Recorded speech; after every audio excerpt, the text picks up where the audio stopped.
Hello. আমি kidnapper বলতেছি, তোর শালীর আমি কিডন্যাপ করছি, জলদি 10 লাখ টাকা নিয়ে আয়। এই তোরে কিডন্যাপার বানাইছে কোন সুধীর ভাই? বউ থুয়ে কেউ শালিরে কিডন্যাপ করে? কথা কম বল। এই নে তোর শালীর সঙ্গে কথা বল। দুলা ভাই, আমি না আপনার ছোট গিন্নি, জলদি আমারে বাঁচান। ভাই তুই এক কাজ কর, বউরে কিডন্যাপ কর, শালিরে ছাইরে দে, টাকা তোরে 10 লাখই দেবো। আগের বার তোর বউরেই কিডন্যাপ করছিলাম, উল্টো আমার কাছ থেকে 2 লাখ টাকা নিয়ে গেছে। ও সাফি, আমনেরও তুমি মেলা দিন পর দেখলাম, তা কেমন আছেন? মোর ভালো থাওয়া শেষ হয়ে গেছে, 2 মাস আগে তোমার চাচা মরিয়া গেছে।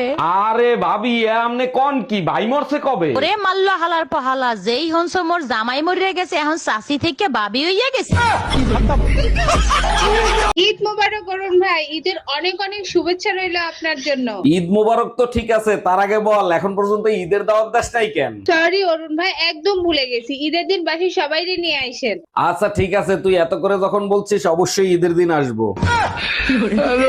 আরে ডাক্তার, ইউটিউব দেখে দেখে আমার বউর সাথে আপনি কি করতেছেন? কিডনির অপারেশন কোন জায়গায় করব সেই জায়গায় দাগ দিচ্ছি। কিন্তু আমার বউর তো কিডনির সমস্যা না, পায়ে ব্যথা পাইছে। সমস্যা নাই, কিডনি অপারেশনের ভিডিও ডাউনলোড হয়ে গেছে, তো এটা করে তারপরে পাও দেখতেছি। জানো শিলা, পাশের বাসার ভাবি মনে হয় আমার প্রেমে পড়ে গেছে। তাই নাকি? তা তুমি কি করে বুঝলা যে তোমার প্রেমে পড়ে গেছে? কারণ সে যখনই আমাকে দেখে দেখে মুসকি মুসকি আসে। আরে তার জন্য না, উনার ঘরে একটা বান্দরের ছবি আছে, সেই ছবির সাথে তোমার মিল আছে। এই, তোমার প্যান্ট ধোয়ার সময় তোমার প্যান্টের পকেটে কিছু টাকা পাইছি। সূর্য আজকে কোন দিক থেকে উঠলো? পকেটে টাকা পাই আবার ফেরত দিচ্ছ? টাকার সাথে একটা লিপস্টিকও পাইছি। জলদি বলো, এই লিপস্টিক কার? আরে আমার কয়দিন ধরে প্যান্টের পকেট থেকে টাকা চুরি হচ্ছিল, তার জন্য একটা লিপস্টিক রেখে দিয়েছি চোর ধরার জন্য। আচ্ছা, তোমার আর কিছু ধোয়ার থাকলে আমারে বইলো। मौत को छू के टक से वापस आ सकता हूँ। আম্মা, আপনার ফোনটা একটু দেন তো, আমার ফোনের ব্যালেন্স শেষ হয়ে গেছে, একটা জরুরি ফোন দেবো। আমার ফোন দিয়ে তো কাউরে ফোন দেওয়া যায় না, দেখ তো আমার ফোনের কি হইছে। আম্মা, আপনার ফোনের তো সিম নষ্ট হয়ে গেছে, নতুন সিম লাগাতে হবে। এখন সিম পাবো কোথায়? তুই এক কাজ কর, রান্নাঘরে ভেন্ডি আছে, ভেন্ডি লাগাই দে।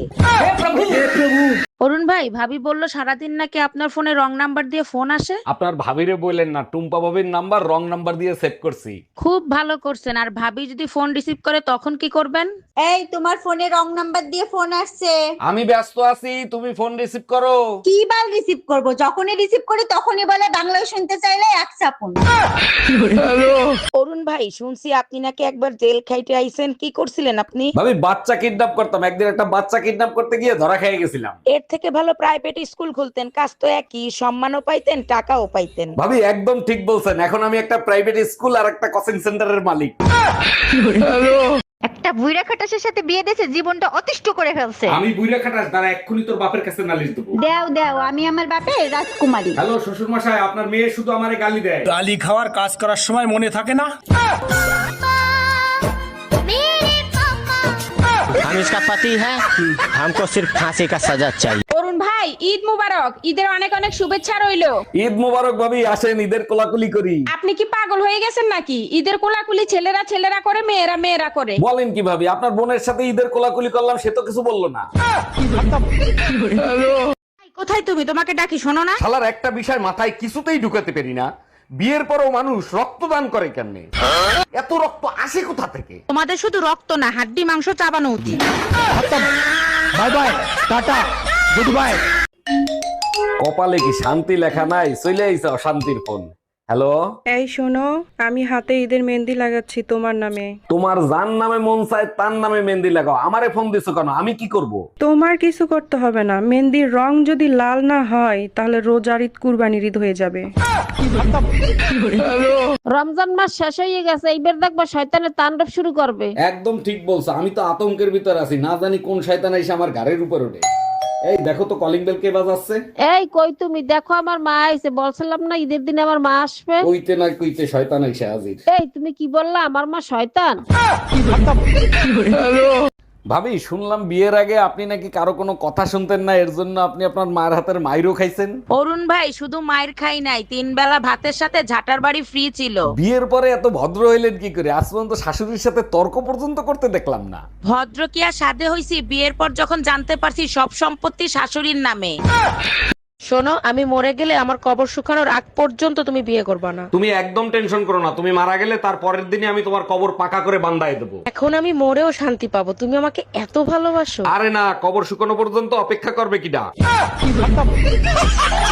এই শুনো শুনছো, তোমার সাথে না আমার একটা কথা আছে। বিয়ের পরের থেকে তো শুধু শুনতেই আছি, তাই না? আরে বাবা, শোনোই না কথাটা। হ্যাঁ বলো। আচ্ছা, স্বামীর কাছে বউ কখন বেশি সুন্দর লাগে? স্বামীর কাছে বউ সবসময় সুন্দর লাগে, শুধু বউটা অন্যের হতে হবে। আরে অরুণদা, পার্কে কারে খুঁজতেছেন? 3 দিন ধরে বাসায় ঢুকতে পারতেছেন, এক বাদামালারে খুঁজতেছি। বাসায় ঢুকতে পারতেছেন না, বাদামালারে খুঁজতেছেন, কাহিনী কি? আপনার ভাবিনি নিয়ে পার্কে বেড়াইতে গেছিলাম, এক বাদামালার কাছে বাদাম কিনি নাই। হারামজাদা কয় এর আগে যারে নিয়ে এসেছি সে নাকি দেখতে বেশি সুন্দর ছিল। এই মহিলা আমার জীবনটারে জাহান্নাম বানায় ফেলাইতেছে। আর তুমি আমার জীবন দোজক বানাই ফেলছো। তোরা যদি ক্যালেন্ডার হইতিস প্রত্যেক বছর পাল্টাইতাম। আর তুমি যদি আদা হইতা কসম তোমারে প্রত্যেকদিন পুতো দিয়ে যাস্তাম। আচ্ছা শোনো, আমাদের বিয়ের কথা কি তুমি বাসায় বলছিলা? হ্যাঁ বলছি, কিন্তু বাসা থেকে রাজি হচ্ছে না, কি করব বলো তো? তুমিই তো বলছিলা তোমার এক কথাই নাকি তোমার বাবা মা রাজি হয়ে যাবে। আরে বাবা মা তো রাজি আছে, কিন্তু স্বামীকে বোঝাবো কি করে? তোর মতো কাইল্লার সাথে ব্রেকআপই করলাম, যা। ওই তুই কাইল্লা কইছিস কার? ওই তুই কাইল্লা কারে কইছিস? তুই কি প্রেম করার আগে দেওয়াস না আমি কালা না দলা? তোর আব্বা কাইল্লা, তোর মা কাইল্লা, তোর চাচা কাইল্লা, তোর চাচি কাইল্লা, তোর মামা কাইল্লা, তোর মামি কাইল্লা, তোর ফুফা কাইল্লা, তোর ফুফি কাইল্লা, তোর যে বংশের মধ্যে গুড়াগার আছে না, ওই গুড়াগারও কাইল্লা। তোর হক মাওলা, আমি হলাম চুম্মা বাবা।